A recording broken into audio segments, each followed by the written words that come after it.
సభాధ్యక్షులు వ్యవసాయ శాఖ మాత్యులు పెద్దలు తుమ్మల నాగేశ్వరరావు గారి నాయకత్వంలో రైతు భరోసా కార్యక్రమాన్ని ఏర్పాటు చేసి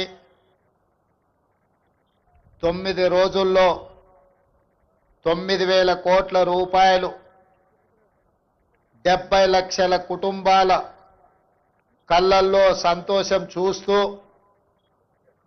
ఈ సంబరాలను జరపాలని, ఈ సంబరాలకు నాతో పాటు ముఖ్య అతిథులుగా ఉప ముఖ్యమంత్రి వర్యులు బట్టి విక్రమార్క గారిని,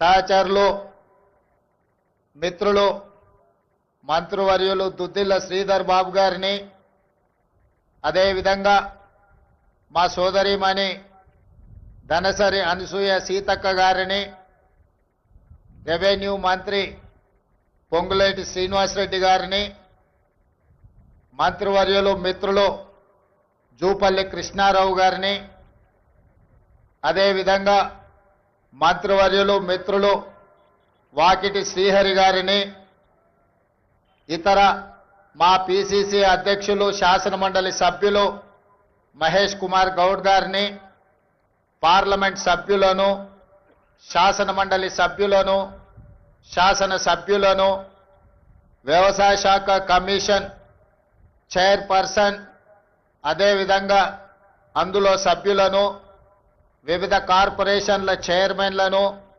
వ్యవసాయ శాఖ అదేవిధంగా ఆర్థిక శాఖ అధికారులను, ప్రాణ సమానులైన వేలాది మంది రైతాంగ సోదరులను ఈ పండగ కార్యక్రమానికి ఆహ్వానించి ఇంత గొప్పగా ఇక్కడ నిర్వహించినందుకు వ్యవసాయ శాఖ మంత్రి గారిని మనస్ఫూర్తిగా నేను అభినందిస్తున్నా. మిత్రులారా, ఈరోజు సచివాలయం సాక్షిగా ఇక్కడ జరుగుతున్న సంబరాలు తెలంగాణ నలుమూలల 1600 రైతు వేదికల ముందు లక్షలాది మంది రైతాంగం, దాదాపుగా 70 లక్షల కుటుంబాలు, 1,49,00,000 ఎకరాల యజమానులు 9,000 కోట్ల రూపాయలు రైతు భరోసా పథకంలో భాగంగా ఈ 9 రోజుల్లోనే వాళ్ళ ఖాతాలో జమ అయ్యి ఈరోజు ఈ పండుగను, ఈ సంబరాలను జరుపుకుంటున్నందుకు మనస్ఫూర్తిగా వారందరినీ అభినందిస్తున్నా. ఒక ప్రజాప్రతినిధిగా ప్రజల ఆశీర్వాదంతో ముఖ్యంగా తెలంగాణ రైతాంగం అండగా నిలబడి ఒక జడ్పీటీసీగా, శాసనమండలి సభ్యుడుగా, శాసనసభ్యుడుగా, పార్లమెంట్ సభ్యుడుగా ఈనాడు తెలంగాణ రాష్ట్రానికి అతి చిన్న వయసులో ముఖ్యమంత్రిగా అవకాశాన్ని ఇచ్చి ఆశీర్వదించిన లక్షలాది మంది తెలంగాణ రైతాంగానికి మనస్ఫూర్తిగా నేను కృతజ్ఞతలు తెలియజేస్తున్న మిత్రులారా, మీకు అందరికీ తెలుసు, ఈ తెలంగాణ గడ్డ మీద నుంచి ఆనాడు భూమి కోసం, భుక్తి కోసం, విముక్తి కోసం జరిగిన సాయుధ రైతాంగ పోరాటాలు మీకు తెలుసు. ఆనాడు ఆదిలాబాదు అడవి బిడ్డలు రామ్జీ గోండు, కొమరం భీం జల్ జమీన్ జంగల్ కోసం ఆనాడు అసూలు బాసిన విషయాలు తెలుసు. ఈ తెలంగాణ మొత్తం, ఈ తెలంగాణ చరిత్ర పుటల్ని ఒక్కసారి పరిశీలిస్తే భూమి చుట్టూనే మన పోరాటాలు, భూమి చుట్టూతోనే మన త్యాగాలు, భూమి చుట్టూతోనే మన జీవితాలు, భూమితో బుడిపడ్డ జీవితం మన తెలంగాణ రైతాంగ జీవితం. ఇవాళ మన సొంత కుటుంబ సభ్యులను ఎంత ప్రేమగా చూసుకుంటామో, ఉన్న ఊరిని, సొంత భూమిని అంతే ఆప్యాయంతో, ప్రేమతో చూసుకొని ఈరోజు వ్యవసాయం దండుగా అనే పరిస్థితుల నుంచి వ్యవసాయాన్ని పండుగ చెయ్యాలి అని చెప్పి శ్రీమతి సోనియా గాంధీ గారి నేతృత్వంలో ఏర్పడ్డ ఆనాటి వైఎస్ఆర్ ప్రభుత్వం 2004 నాడు డాక్టర్ వైఎస్ రాజశేఖర రెడ్డి నాయకత్వంలో ఏర్పడ్డ ప్రభుత్వం ఎల్బీ స్టేడియం సాక్షిగా రైతులకు ఉచిత కరెంటును ఇవ్వడమే కాదు, 100 కోట్ల రూపాయల రైతులకు కరెంటు బిల్లులను మాఫీ చేసి ఆనాడు రైతాంగాన్ని ఆదుకున్న మొదటి సంతకం ఎల్బీ స్టేడియం సాక్షిగా డాక్టర్ వైఎస్ రాజశేఖర రెడ్డి గారు పెట్టిండ్రు. ఆనాటి సోనియా గాంధీ గారి ఆదేశాలను తీసుకున్న రాహుల్ గాంధీ గారి అండగా ఏర్పాటు చేసిన ఈ ప్రజా ప్రభుత్వం మొట్టమొదటి ప్రాధాన్యత రైతాంగం. మేం ప్రధానంగా ఈ ప్రజా ప్రభుత్వంలో మా మొదటి ప్రాధాన్యత రైతులు, ఆ తర్వాత మా ఆడబిడ్డలు, ఆ తర్వాత మా తెలంగాణ ఉద్యమకారులు, విద్యార్థులు. ఈరోజు తెలంగాణ రాష్ట్రంలో రైతుల గురించి చర్చించుకుంటే ఈరోజు రైతు భరోసా అన్నాడు చంద్రశేఖరరావు గారు ఎగబెట్టిపోతే ప్రభుత్వం ఏర్పడిన మొదటి 3 నెలల్లోనే 7,625 కోట్ల రూపాయలను వారు ఎగవేసిన రైతు భరోసా నిధులను మన ప్రభుత్వం, మన ఆర్థిక మంత్రి బట్టి విక్రమార్క గారు మొట్టమొదటి విడతలో రైతు భరోసా నిధులను వేయడం జరిగింది. ఇదే కాదు, ఎన్నికలప్పుడు ప్రజలకు మాట ఇచ్చినాం. కాంగ్రెస్ పార్టీ అధికారంలోకి వచ్చిన వెంబడే అప్పుల్లో కూరుకుపోయిన ఈ రైతుల ఆత్మగౌరవం నిలబెట్టాలి అనంటే రైతులకు రుణమాఫీ చెయ్యాలి. ఆ రైతులకు 2 లక్షల రూపాయల వరకు రుణమాఫీ చేస్తామని ఎన్నికల సందర్భంగా మాట ఇచ్చినాం. పార్లమెంట్ ఎన్నికల సందర్భంలో రైతాంగానికి వివరించినాం. దాన్ని దృష్టిలో పెట్టుకొని మొదటి సంవత్సరంలోనే 25,35,964 మంది రైతులకు 20,617 కోట్ల రూపాయలు వాళ్ళ ఖాతాలో వేసి 2 లక్షల రూపాయల వరకు రైతుల మీద ఉన్న భారాన్ని అప్పు విముక్తి కలిగించినాం. 15 ఆగస్టు నాడు ఏ విధంగా అయితే దేశానికి స్వతంత్రం వచ్చిందో అదే 15 ఆగస్టు 2024 నాడు ఈ రైతులకు రుణం నుంచి విముక్తి కలిగించి రుణభారంని తొలగించిన ప్రభుత్వం ఈ ప్రజా ప్రభుత్వం. అదే కాదు మిత్రులారా, ఇవాళ ఆలోచన చేయండి. ఆనాడు తెలంగాణ రాష్ట్రంలో ఆనాటి ముఖ్యమంత్రి ఒక మాట అన్నాడు, శాసనసభ సాక్షిగా మాట్లాడిండు. మీరు ఒరేసుకుంటే ఉరి వేసుకున్నట్టే ఈ ప్రభుత్వం వ్యాపారం చేయదు, రైతులు పండించిన వడ్లను మేము కొనము, ఇది మా బాధ్యత కాదు అని ఆనాటి ముఖ్యమంత్రి చెప్పిండు. మరి ఆనాటి ముఖ్యమంత్రి ఆ విధంగా మాట్లాడితే మన ప్రజా ప్రభుత్వం అధికారంలోకి వచ్చిన వెంబడే రైతాంగానికి ఒక మాట చెప్పినాం, మీరు వరి పండించండి, చివరి గింజ వరకు కొంటాం, కొనడమే కాదు కనీస మద్దతు ధర ఇవ్వడమే కాదు, సన్న వడ్లు పండించండి, 500 రూపాయల బోనస్ ఇచ్చి మీరు పండించిన పంటను మేము కొంటామని తెలంగాణ రైతాంగానికి మాట ఇచ్చినాం. మా మాట నమ్మి, మా మీద విశ్వాసం ఉంచి, మా మీద పూర్తి నమ్మకంతో పోయిన సంవత్సరం ఈ దేశంలోనే వరి పండించడంలో మొట్టమొదటి స్థానాన్ని తెలంగాణ రాష్ట్రం సాధించింది. 2,80,00,000 మెట్రిక్ టన్నుల వడ్లను ఉత్పత్తి చేసి దేశంలోనే మొదటి స్థానంలో నిలబడ్డ తెలంగాణ రాష్ట్రం సన్న వడ్లకు 500 రూపాయల బోనస్ ఇవ్వడమే కాదు, మీరు పండించిన పంట వడ్లకు 48 గంటల్లోనే మీ ఖాతాలో నగదు బదిలీ చేసినాం. ఆనాడు తాలు పేరు మీద, ఆనాడు తడి పేరు మీద, తుట్టి పేరు మీద క్వింటాల్కు 10 కిలోలు దళారులు దోసుకుంటుంటే మనం ప్రభుత్వంలోకి వచ్చిన తర్వాత ఈ దళారులను, ఈ మిల్లర్లను ఎవరైతే మోసం చేస్తుండ్రో మీ తోలు తీస్తాం, 1 కిలో కూడా తక్కువ తూకం చేసినా మీ తోలు ఒలుస్తామని చెప్పి తాలు పేరు మీద, తడి పేరు మీద జరుగుతున్న దోపిడీని నిలువరించి రైతులను ఆదుకున్న చరిత్ర ఈ రోజు మన ప్రభుత్వాన్ని అని చెప్పి నేను ఈ సందర్భంగా చెప్పదలుచుకున్న మిత్రులారా, ఇవాళ దేశంలో తలెత్తుకొని గర్వంగా నిలబడి ఈ దేశంలోనే అత్యధికంగా వరి ధాన్యాన్ని ఉత్పత్తి చేసే రాష్ట్రం మాది. మా దగ్గర గిట్టుబాటు ధరనే కాదు 500 రూపాయల బోనస్ ఇస్తున్నామని చెప్పి గర్వంగా చెప్పుకునే రాష్ట్రం ఏదైనా తెలంగాణ దేశంలో ఉంది అంటే అది తెలంగాణ రాష్ట్రం అన్న సంగతి నేను గుర్తు చేయదలుచుకున్న మిత్రులారా. ఇవాళ మీరు ఆలోచన చేయండి. చాలా మంది అన్నారు, వాళ్ళకి తెలుసు వాళ్ళు ఏ విధంగా రాష్ట్రాన్ని దివాలా తీపిచ్చిండ్రు. ఒక క్యాన్సర్ పేషెంట్ చూడడానికి బాగా కనిపించిన కిడ్నీలు దెబ్బతిని, గుండె దెబ్బతిని, రక్తము సరైన బీపీ షుగర్లన్నీ క్యాన్సర్ ఉండి చనిపోయే ముందు ఏ విధంగా ఉంటాడో రాష్ట్ర ఆర్థిక వ్యవస్థను చంద్రశేఖరరావు గారు క్యాన్సర్ బారిన పడేసినట్టు పడేసి 8,29,000 కోట్ల రూపాయలతో మాకు అప్పచెప్పిండు మిత్రులారా. ఆనాడు ధనిక రాష్ట్రం 16,000 కోట్ల రూపాయల మిగులు బడ్జెట్తో అప్పచెప్తే 10 ఏళ్లలో 8 లక్షల కోట్ల రూపాయలు అప్పు చేశాడు. ఇవాళ వాళ్ళు గొప్పలు చెప్తున్నారు. ఆయన శని మామ, శకుని మామ, అల్లుడేమో శనీశ్వర అల్లుడు, ఇవాళ మాట్లాడుతున్నాడు. శకుని మామకు తగ్గట్టు శనీశ్వరపు అల్లుడు జమైండు. ఇవాళ మీరేం చేసిండ్రయ్యా రైతులకు అంటున్నాడు. ఆనాడు రైతు భరోసా ఇవ్వాలంటే కోకపేటలో భూములు అమ్మిండు. రైతు రుణమాఫీ చేయాలంటే ఔటర్ రింగ్ రోడ్డును తెగనమ్మిండు. రైతుల పేర్ల మీద అప్పులు చేసిండు. రైతుల పేరు మీద దోపిడీ చేసిండు. రైతులకు నీళ్లు ఇస్తున్నాని కాళేశ్వరం పేరు మీద 1,00,000 కోట్ల రూపాయలు కొల్లగొట్టిండు. ఇవాళ రైతుల ముసుగులో రైతు సెంటిమెంట్ను అడ్డం పెట్టుకొని ఆనాడు భూములు అమ్ముకోవడమే కాదు, ఔటర్ రింగ్ రోడ్డును తాకట్టు పెట్టడమే కాదు, 1,00,000 కోట్ల రూపాయలు కాళేశ్వరంలో కట్టడం కూలడం జరిగింది. ఇవాళ రైతు సెంటిమెంటును వాళ్ళ ఆదాయ వనరుగా మార్చుకున్నారు. ఇవాళ 1,000 కోట్ల రూపాయలు సంపాదించుకున్నారు. నేను ఈ వేదిక మీద నుంచి అడగదలుచుకున్నా, తెలంగాణ రాష్ట్రం రాకంటే ముందు మీ ఆర్థిక పరిస్థితి ఏంది? ఇవాళ మోయినాబాద్లో హరీష్ రావుకు ఫామ్ హౌస్ ఎట్లొచ్చింది? జన్వాడలో కేటీఆర్కు ఫామ్ హౌస్ ఎట్లొచ్చింది? గజ్వేల్ ఎర్రవల్లిలో కేసీఆర్కు 100 ఎకరాల ఫామ్ హౌజులు ఎట్లొచ్చినాయి? ఇవాళ టీవీలు ఎట్లొచ్చినాయి? పేపర్లు ఎట్లొచ్చినాయి? 1,000 కోట్ల రూపాయల పెట్టుబడులు మీకెట్లొచ్చినాయి? మరి మీరేమో 1,000 కోట్ల రూపాయల అధిపతులుగా మారిండ్రు, మీరు ఐశ్వర్యవంతులైనరు.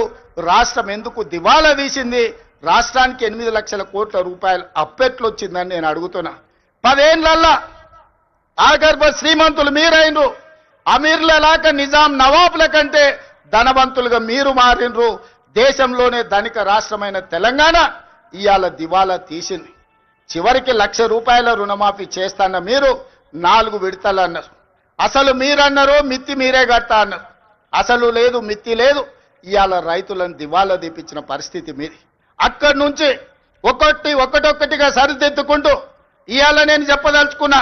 ఇవాళ విద్యార్థులారా మీరు గుర్తు చేసుకోండి, మీ పాఠశాలలు మూసేసే పరిస్థితి. వేలాది పాఠశాలలు మూపించండు. ప్రభుత్వ నోటిఫికేషన్లు ఇవ్వలే. ఉద్యోగాల నోటిఫికేషన్ల కోసం ఇందిరా పార్క్ దగ్గర, లేకపోతే అశోక్ నగర్ చౌరస్తా దగ్గర, దిల్సుఖ్ నగర్ చౌరస్తా దగ్గర, అమీర్పేట్ చౌరస్తా దగ్గర వేలాది మంది విద్యార్థుల నిరసన కార్యక్రమాలు ఆనాడు ఉద్యోగాల కోసం చేశారు. కానీ మన ప్రభుత్వం వచ్చిన తర్వాత మేము మీద నోటిఫికేషన్లు ఇస్తే ఇన్ని నోటిఫికేషన్లు ఎంబడెంబడే వద్దు, మేము చదువుకోలేకపోతున్నాం, నోటిఫికేషన్లను వాయిదా వేయండి. ఈ దేశంలో ఏదైనా ఒక రాష్ట్రంలో ధర్నా జరిగిందంటే అది తెలంగాణ రాష్ట్రంలోనే.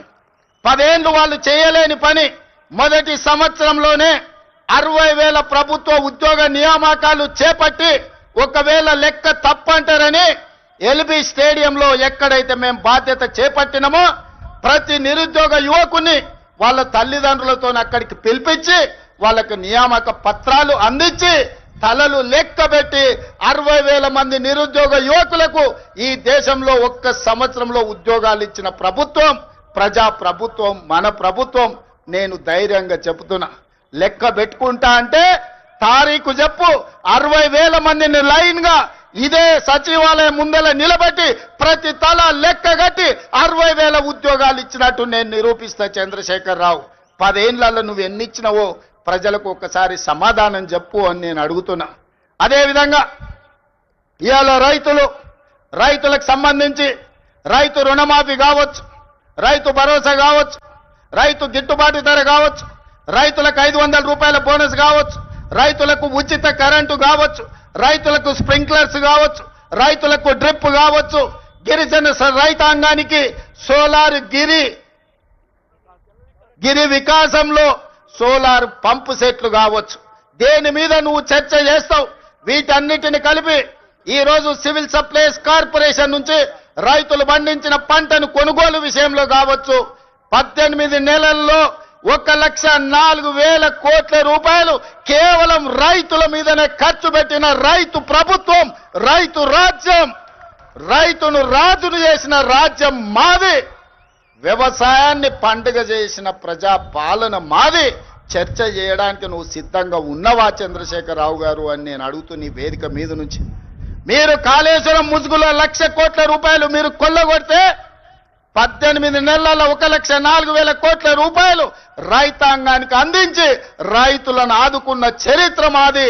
వ్యవసాయం అంటే 10 మందికి సాయం, రైతును రాజును చేయాలి, వ్యవసాయాన్ని పండుగ చేయాలన్న ఒక ఉక్కు సంకల్పంతో ఎన్ని కష్టాలు వచ్చినా, ఎంతమంది తిట్టినా తిట్లన్నిటిని ఓర్చుకొని ఇవాళ ఈ ప్రజా ప్రభుత్వాన్ని ముందుకు తీసుకెళ్తున్న మిత్రులారా, ఇవాళ మహిళల విషయంలో మీరు చూడండి, ఆర్టీసీలో ఉచిత ప్రయాణం కావచ్చు, ఆడబిడ్డలకు పెట్రోల్ బంకుల నిర్వహణ కావచ్చు, ఆడబిడ్డలకు సోలార్ బిజినెస్ కావచ్చు, అదానీ అంబానీలతో పోటీ పడే విధంగా ఇవాళ 1000 మెగావాట్ల సోలారు విద్యుత్ ఉత్పత్తి సామర్థ్యాన్ని విద్యుత్ శాఖతో ఒప్పందం చేపించి 1 కోటి మంది మహిళల్ని కోటీశ్వరులను చెయ్యాలని ఉక్కు సంకల్పంతో ఇవాళ మేము ముందుకు వెళ్తున్నాం. ఇవాళ ఆడబిడ్డలకు ఒక్క సంవత్సరంలో 21,000 కోట్ల రూపాయలు జీరో వడ్డీతో ఇవాళ ఆడబిడ్డలను ఆదుకున్నాం. అదే కాదు, హైటెక్ సిటీ పక్కన విప్రో ఇన్ఫోసిస్ కార్పొరేట్ కంపెనీల పక్కన 4 ఎకరాలు శిల్పారామం పక్కన ఇచ్చి 150 షాపులు సెల్ఫ్ హెల్ప్ గ్రూపులు ఉత్పత్తి వస్తువులను అమ్ముకోవడానికి ఇవాళ వాళ్ళకు అక్కడ స్థలాన్ని కేటాయించినాం. ఇవాళ ఆడబిడ్డలు ఆర్టీసీలో ఉచిత బస్సు ప్రయాణం కాదు, 1000 బస్సులను కొని ఆర్టీసీకి కిరాయికి పెట్టుకునే ఆర్థిక స్తోమత ఇవాళ ఆడబిడ్డలకు అందించినాం. ఇవాళ ఐకేపీ కేంద్రాలు 8,000 ఐకేపీ కేంద్రాలు ఇవాళ ఆడబిడ్డల చేతుల్లో పెట్టినాం. గ్రామాలలో ఉన్న పాఠశాలల్ని అమ్మ ఆదర్శ పాఠశాల మీద ఆడబిడ్డల చేతిలో పెట్టి పిల్లల భవిష్యత్తు ఆడబిడ్డల చేతిలో భద్రమని ఇవాళ అమ్మ ఆదర్శ పాఠశాలలు తీసుకొచ్చినాం. ఇవాళ పాఠశాలల్లో పిల్లల బట్టలు ఒకనాడు కార్పొరేట్ కంపెనీలు కుట్టేవి, ఇవాళ వాటిని రద్దు చేసి ఆడబిడ్డలకే బట్టలు కుట్టే వ్యాపారాన్ని ఇవాళ ఆడబిడ్డలకే అందించినాం. ఇప్పుడు పాఠశాలల్లో తిను వస్తువులను, కూరగాయలను, పాలు, పండ్లు అన్ని సరఫరా ఒకప్పుడు వ్యాపారాలు కార్పొరేట్ సంస్థలు చేస్తుంటే వాటన్నిటిని రద్దు చేసి స్వయం సహాయక సంఘాలకు అందించి ఇవాళ ఆడబిడ్డల చేతుల్లో పిల్లల భవిష్యత్తు భద్రంగా ఉంటుంది అని ఇవాళ ఆడబిడ్డలకు అప్పచెప్పినాం. అందుకే మిత్రులారా, రైతులు కావచ్చు, మహిళలు కావచ్చు, నిరుద్యోగ యువకులు కావచ్చు, ఈ ప్రజాపాలనలో భద్రంగా ఉండాలి అని మేము ఈరోజు ప్రయత్నం చేస్తున్నాం. అందుకే ఈ వేదిక మీద నుంచి 4 కోట్ల తెలంగాణ ప్రజలకు విజ్ఞప్తి చేస్తున్నా. ఆలోచన చేయండి, అంచనా వేయండి, బేరీజు కట్టండి. 10 ఏళ్ల వాళ్ళ పాలన ఎట్లుందో, 18 నెలల్లో మా మిత్రుల పరిపాలన ఎట్లుందో మీరు చర్చ పెట్టండి. చెట్టు కింద పెట్టండి, పెళ్లి కాడ పెట్టండి, చావు దగ్గరకు పోయినప్పుడు మాట్లాడండి, కళ్ళు కాంపౌండ్ కాడ మాట్లాడండి, దావత్ కాడ మాట్లాడండి, ఏడికెళ్ళినా చర్చ పెట్టండి. 10 ఏళ్లలో ఆయన చేసిందేందో, 18 నెలల్లో మనం చేసిందేందో చర్చ పెట్టండి. చంద్రశేఖరరావు గారు ఇయాలను కుట్రలు కుతంత్రాలతోని ఆనాడు కృష్ణా నది మీద కాంగ్రెస్ పార్టీ ఉమ్మడి రాష్ట్రంలో ప్రారంభించిన ప్రాజెక్టులు 10 ఏళ్లలో ఏ ఒక్కటి పూర్తి చేయలే. పాలమూరు రంగారెడ్డి ఎత్తిపోతల ఎడారిగా మారింది, కల్వకుర్తి ఆగిపోయింది, భీమా, నెట్టంపాడు, కోయిల్ సాగర్, ఎస్ఎల్బిసి, సీతారామ, అదే విధంగా దేవాదుల, సమ్మక్క సారలమ్మ, ప్రాణహిత చేవెళ్ళ ఏ ప్రాజెక్టులు చూసినా ఎక్కడి అక్కడనే పడ్డాయి. ప్రాణహిత చేవెళ్ళ పేరు మార్చి, ఊరు మార్చి, పేరు మార్చి, అంచనాలు పెంచి 1,00,000 కోట్లు కొల్లగొట్టిన కాళేశ్వరం నువ్వు కట్టిన 3 ఏళ్లకే కూలేశ్వరం అయింది. 1,00,000 కోట్లు గంగలో కొట్టుకపోయినాయి. ఇవాళ గోదావరిలో కొట్టుకపోవడానికి కారణం నువ్వు కాదా? నీ అవినీతి కాదా? నీ కుటుంబం 1,000 కోట్ల రూపాయల దోపిడీకి పాల్పడి నాణ్యత లోపం వల్ల, ప్రణాళిక లోపం వల్ల మేడిగడ్డ, అన్నారం, సుందిల్ల కూలిపోయిన మాట వాస్తవం కాదా? ఈ ప్రాజెక్టులు కూలిపోయినందుకు నిన్ను ఆ చిన్న కాళేశ్వరంలోనే ఉరి తీసినా తప్పు లేదని అక్కడి రైతాంగం అంటున్న మాట నిజం కాదా? వ్యవసాయం మీద 2 లక్షల కోట్లు ఖర్చయిన మిత్రులారా, కేవలం కాంట్రాక్టర్లకు 2 లక్షల కోట్ల రూపాయల బిల్లులు చెల్లించాడు. మరి 1000 కోట్లతో పూర్తి కావాల్సిన కల్వకుర్తి ఎందుకు ఆగిపోయింది? 300 కోట్లతో పూర్తి కావాల్సిన భీమా ఎందుకు ఆగిపోయింది? 200 కోట్ల రూపాయలతో పూర్తి చేయాల్సిన నెట్టంపాడు ఎందుకు పూర్తి కాలే?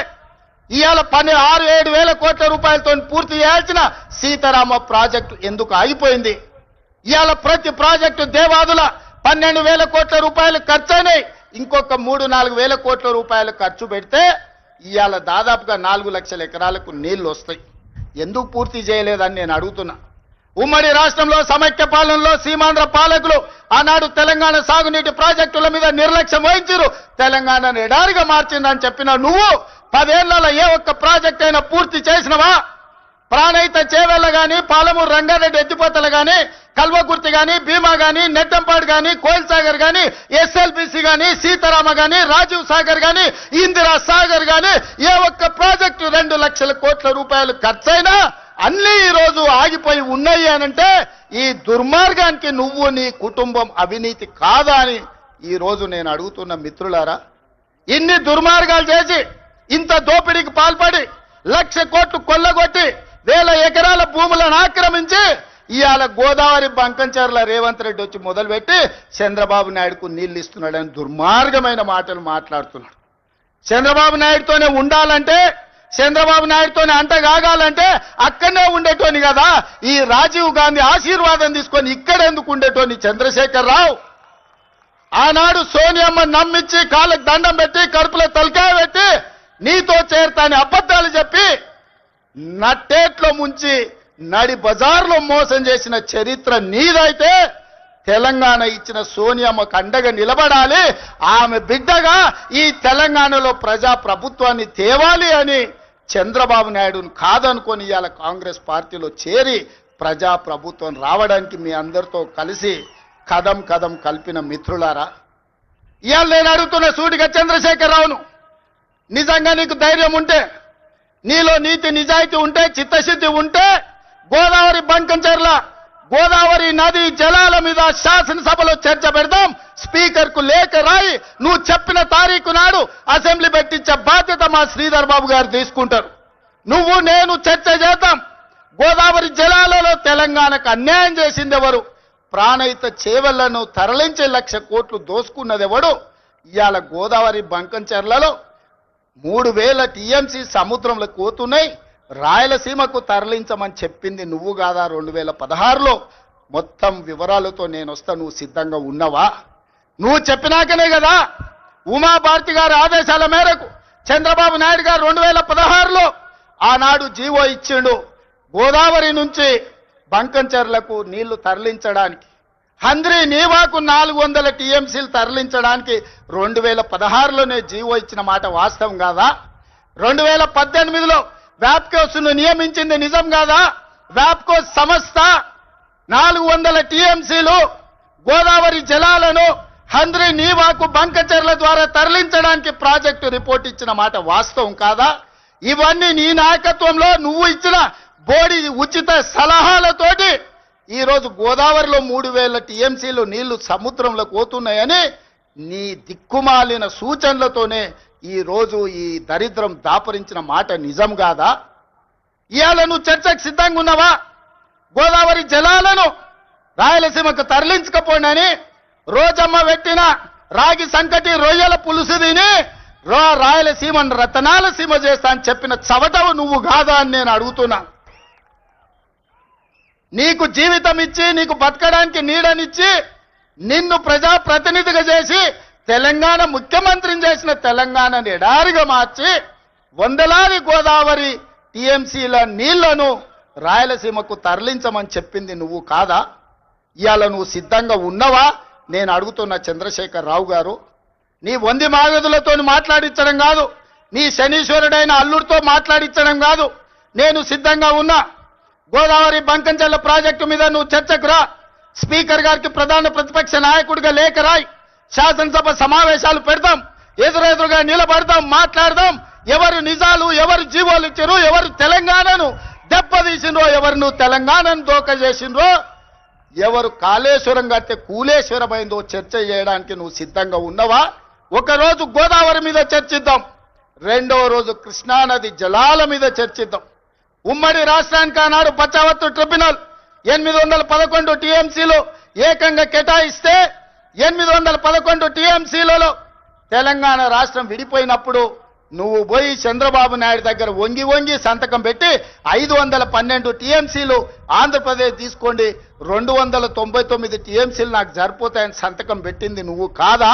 ఇవాళ కాగితాలని శాసనసభ ముందు పెడతా. నువ్వు చర్చకు సిద్ధంగా ఉన్నవా? 10 ఏళ్లలో ఏ ఒక్కరోజు కూడా కాగితాలు రాసుకొని పంపకాలు చేసుకున్నా 299 టీఎంసీ నీళ్లు ఎన్నడూ వాడలే. 200 టీఎంసీలు కూడా నికరంగా ప్రతి సంవత్సరం వాడలే. కేటాయింపులు 68% పరివాహక ప్రాంతం తెలంగాణ ప్రాంతంలో ఉంది, ఓన్లీ 32% ఆంధ్రప్రదేశ్లో ఉంది.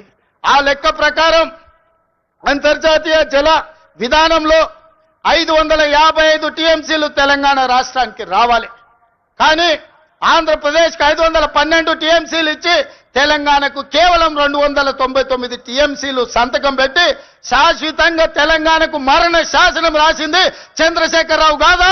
సంతకాలతో సహా ఆధారాలతో సహా అసెంబ్లీకి వస్తా, చర్చించడానికి నువ్వు సిద్ధంగా ఉన్నవా అని నేను అడుగుతున్నా. ఆనాడు నువ్వు ముఖ్యమంత్రి ఉన్నప్పుడే రాయలసీమలో ముచ్చుమరి కట్టింది చంద్రబాబు నాయుడు, నిజం కాదా? ఆనాడు నువ్వు అధికారంలో ఉన్నప్పుడే జగన్మోహన్ రెడ్డి ఇదే ప్రగతి భవన్ లో రాయలసీమ లిఫ్ట్ ఇరిగేషన్ కు జీవోలు ఇచ్చి టెండర్లు పిలిచింది, నిజం కాదా? పోతిరెడ్డి పాడు పొక్కను పెద్దది చేసి రోజుకు 10 టీఎంసీల నీళ్లను తరలించకపోవడానికి సంతకాలు చేసి ప్రణాళికలు అమలు చేసింది నువ్వు ముఖ్యమంత్రిగా ఉన్నప్పుడు కాదా? ఆధారాలతో సహా నేను వస్తా, నువ్వు రా చర్చకు. కృష్ణా నది మీద మనకు రావాల్సిన నీళ్లను శాశ్వతంగా ఆంధ్రప్రదేశ్కు తాకట్టు పెట్టి తెలంగాణ రైతాంగం మీద మరణ శాసనం రాసింది నువ్వు కాదా? చేసిన తప్పులను కప్పుపుచ్చుకొని మొక్కం జల్లక ఫామ్ హౌస్లో పడుకొని ఇవాళ నీ అల్లుడిని ఊరి మీద వదిలేసి అచ్చోసిన ఆంబోతులాక నన్ను తిడుతున్నాడు. నేనేం చేసినా? నేను వచ్చినాక సీతారామక్క నీటికి 65 టీఎంసీల కేటాయింపులు తీసుకొచ్చిన. ఇవాళ సమ్మక్క సారలమ్మ ప్రాజెక్టు నీటి కేటాయింపుల కోసం మోడీతో కొట్లాడుతున్నా. నువ్వు వదిలేసిన తుమ్మిడి ఏటిని ఇవాళ ఎట్లయినా కట్టి ఆ తుమ్మిడి ఏటి ద్వారా శ్రీపాద ఎల్లంపల్లి శ్రీరామ్ సాగర్ కు నీళ్లు తెచ్చి ఈ రోజు ఉత్తర తెలంగాణను సస్యం సామలం చేయాలని నేను ప్రయత్నం చేస్తున్నా. నువ్వు ఆపేసిన పాలమూరు కావచ్చు, నువ్వు ఆపేసిన కల్వకుర్తి కావచ్చు, నువ్వు వదిలేసిన నెట్టంపాడు కావచ్చు, నువ్వు నిర్లక్ష్యం వహించిన భీమా ప్రాజెక్టులను పూర్తి చెయ్యాలని ఈ రోజు నేను నిరంతరం ప్రయత్నం చేస్తున్నా. నీ తప్పిదాలను కప్పిపుచ్చుకోవడానికి తోడు చెప్పిండంట ఆయనకు, నీకిగా సంజీవిని గోదావరి జలాలే అని, సచ్చినోని బతికిచ్చేది గోదావరి జలాలే అని.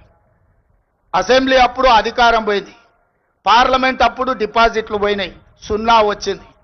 శాసన మండలికి వచ్చేవరకల్లా పోటీ చేయడానికి అభ్యర్థులు దొరకలేదు. తెలంగాణలో పార్టీ చచ్చిపోయింది, సచ్చిన పాము. ఆ సచ్చిన పాము ఈరోజు గోదావరి జలాల సెంటిమెంటుతోని ఇవాళ మంటలు పెట్టి తెలంగాణలో పార్టీ మళ్ళీ బతుకుతుందట. ముందుగాల చూసిరానికి అల్లుని పంపించినాడు, ఎట్లున్నదో చూసిరాపో నేను మళ్ళీ వస్తా అని. ఎట్లకెళ్ళి వస్తావు? తెలంగాణ రైతాంగం అంతా ఎడ్డోళ్ళు అనుకుంటున్నావా, గుడ్డోళ్ళు అనుకుంటున్నావా చంద్రశేఖరరావు?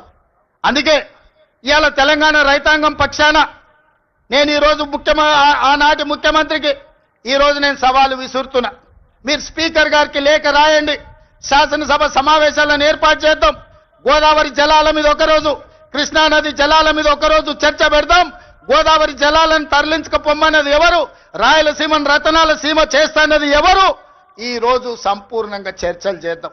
నేను తప్పు చేసినట్టు ఒక్క కాగితం చూపించినా, నేను మా ఉత్తమ్ కుమార్ రెడ్డి గారు ఆంధ్రప్రదేశ్ ప్రణాళికలు రచించినప్పుడే కేంద్ర ప్రభుత్వానికి ఫిర్యాదు చేసినాం, కేంద్ర ప్రభుత్వానికి చెప్పొచ్చినాం గట్టిగా, మీరు వాళ్ళకు సహకరిస్తే సుప్రీంకోర్టులో కలుసుకుందాం, మీ సంగతి వాళ్ళ సంగతి అక్కడ తేలుస్తామని చెప్పొచ్చింది మేము. మా చిత్తశుద్ధిని నువ్వా ప్రశ్నించేది? 10 ఏళ్ళు ఈ రాష్ట్రాన్ని దోసుకొని తెలంగాణ ఎడారిగా మార్చి ప్రాజెక్టులన్నిటిని పడావు పెట్టి ఈ రోజు నువ్వు ఫామ్ హౌస్లో పడుకున్న నువ్వు ఈ ప్రజా ప్రభుత్వాన్ని నిందిస్తావా? అందుకే మిత్రులారా, మళ్ళొక్కసారి చెప్తున్నా మీడియా మిత్రుల ద్వారా చంద్రశేఖరరావు గారికి నేను సూటిగా సవాలు విసురుతున్నా. గోదావరి బంకంచెర్ల మీద పూర్తి స్థాయిలో చర్చ చేద్దాం. మీరు స్పీకర్ గారికి లేఖ రాయండి. మీరు ఏ తారీఖు నాడు పెడితే ఆ తారీఖు నాడు మా ప్రజా ప్రభుత్వం చర్చలకు సిద్ధంగా ఉంది.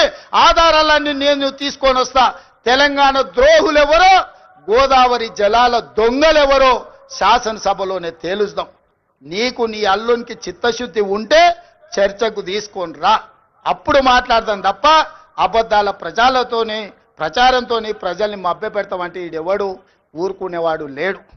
అప్పుడంటే పెద్ద మనిషి జానారెడ్డి గారు నీతో ఎందుకులే అనుకున్నాడు. ఇప్పుడు అట్లాంటి పరిస్థితి ఏం లేదు. రా, వస్తే చెప్తా శాసనసభలో నీ సంగతి. అందుకే మిత్రులారా, ఇవాళ నేను ఒక్కటే మాట చెప్పదలుచుకున్నా. వ్యవసాయం దండగ కాదు, వ్యవసాయం పండుగ. రైతు రాజును చేయడమే మా లక్ష్యం. ఈ రైతుల కోసం ఎంత దాకైనా ఎవరితోనైనా కొట్లాడతాం. ఈ తెలంగాణ రైతాంగానికి వ్యవసాయాన్ని లాభసాటిగా చేసే వరకు మా ప్రభుత్వం అండగా నిలబడుతుంది. ఈ రైతాంగ ఆశీర్వాదం ఉన్నోడే రాజు అవుతాడు. ఈ రైతులు తిరస్కరించినోడు ఎవడైనా రావణుడు అవుతాడు. అందుకే రావణాసురుడు అయిపోయి ఫామ్ హౌస్ లో నిద్రపోతున్నాడు. ఇవాళ రైతును రాజు చేసే ప్రభుత్వం ఈ వేదిక మీద ఉన్నది. ఇంత మంచి కార్యక్రమాన్ని ఏర్పాటు చేసి తెలంగాణ రైతాంగంతో మాట్లాడడానికి అవకాశం కల్పించిన వ్యవసాయ శాఖ, ఆర్థిక శాఖకు మనస్ఫూర్తిగా కృతజ్ఞతలు తెలియజేస్తూ, నెక్స్ట్ ఈ అసైన్మెంట్ కంప్లీట్ అయింది. బట్టి గారు ఏదో విరామం తీసుకుందాం అనుకుంటున్నట్టున్నాడు. బట్టి గారికి విరామం లేదు. రాజీవ్ యువ వికాసం వారు ప్రకటించారు. రాబోయే రోజుల్లో రాజీవ్ యువ వికాసమే మన ఛాలెంజ్. నెక్స్ట్ రాజీవ్ యువ వికాసాన్ని ముందుకు నడిపించి యువకులను ఆదుకునే ప్రణాళికలు సిద్ధం చేసుకొని మీ ముందుకు వస్తాం. మీ ఆశీర్వాదం పొందుతాం. ఇంతకు ముందే నేను గాంధీ భవన్లో ఒక మాట చెప్పిన. 94 నుంచి 2004 2 సార్లు టీడీపీ అధికారంలో ఉంది. 2004 నుంచి 2014 వరకు కాంగ్రెస్ పార్టీ 2 సార్లు అధికారంలో ఉంది. 2004 నుంచి 2023 వరకు 2 సార్లు టీఆర్ఎస్ అధికారంలో ఉంది. 2023 నుంచి 2033 వరకు 2 సార్లు మనమే అధికారంలో ఉంటాం. ఈ 10 ఏళ్లు వ్యవసాయాన్ని పండుగ చేస్తాం. మీరు అండగా ఉండాలి, ఆశీర్వదించాలి. మిమ్మల్ని అందరినీ గుండెల్లో పెట్టి చూసుకునే బాధ్యత కాంగ్రెస్ పార్టీ సోనియమ్మ తీసుకుంటుందని తెలియజేస్తూ మీ అందరి దగ్గర సెలవు తీసుకుంటున్న మిత్రులారా.